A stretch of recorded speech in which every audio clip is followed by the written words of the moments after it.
Welcome to முத்து சமையல். நம்ம இன்னைக்கு இன்சுலின் பிளான்ட் சட்னி செய்ய போகிறோம். இது சுகருக்கு ரொம்ப நல்லது.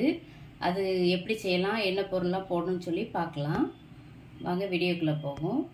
தேவையான பொருள் பார்த்தீங்கன்னா, இன்சுலின் பிளான்ட் லீஃப் வந்து ஒரு 5 எடுத்துக்கிறேன். நான் இது உங்களுக்கு காமிக்கிறதுக்காக இவ்வளோகான்னு வச்சுருக்கிறேன்.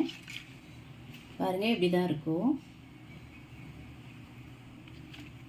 2 ஸ்பூன் தேங்காய், 2 ஸ்பூன் உளுத்தம்பருப்பு, 2 காஞ்ச மிளகாய், ஒரு 4 வெள்ளைப்பூடு, கொஞ்சம் தேவையான அளவு உப்பு. இதுக்கு புளி போட வேண்டாம், இது ஒரு லைட்டாக புளிப்பு சுவை இருக்கும். அதனால் நம்ம இதை புளி இல்லாமல் அரைக்க போகிறோம். ரொம்ப ஈஸி தான். வதக்கிறதுக்கு ஒரு 2 ஸ்பூன் எண்ணெய் தேவையான அளவுக்கு நீங்கள் எடுத்துக்கோங்க. சட்டி காஞ்சிருச்சு. இப்போ நம்ம 2 ஸ்பூன் எண்ணெய் ஊற்றிக்கலாம்.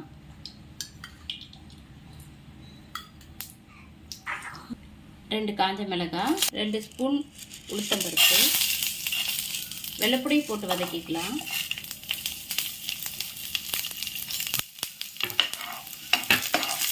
லைட் ப்ரௌன் வரணும்.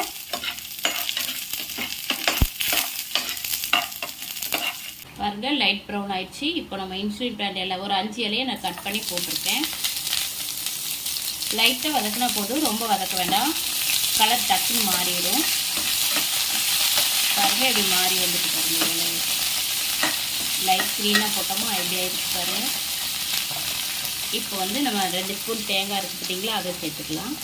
தேவையான அளவு உப்பு.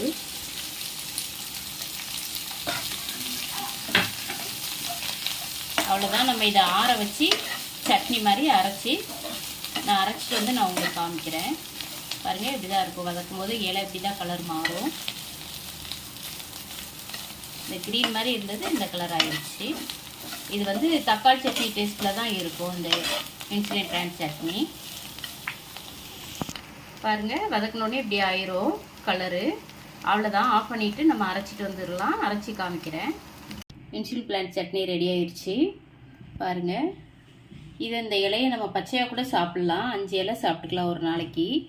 இது சாப்பிட பிடிக்காதவங்களுக்கு இப்படி சட்னியாகவும் நீங்கள் செஞ்சு கொடுக்கலாம், நல்லாயிருக்கும். சுகர் இருக்கிறவங்க இதை நம்ம டெய்லி கூட எடுத்துக்கலாம். ரொம்ப நல்லது, ஒன்றும் பண்ணாது, பயப்படாமல் சாப்பிடுங்க. இந்த வீடியோ உங்களுக்கு பிடிச்சிருந்துச்சுன்னா முத்து சமையலுக்கு லைக் பண்ணுங்கள், ஷேர் பண்ணுங்கள், மறக்காமல் சப்ஸ்கிரைப் பண்ணுங்கள். தேங்க்யூ.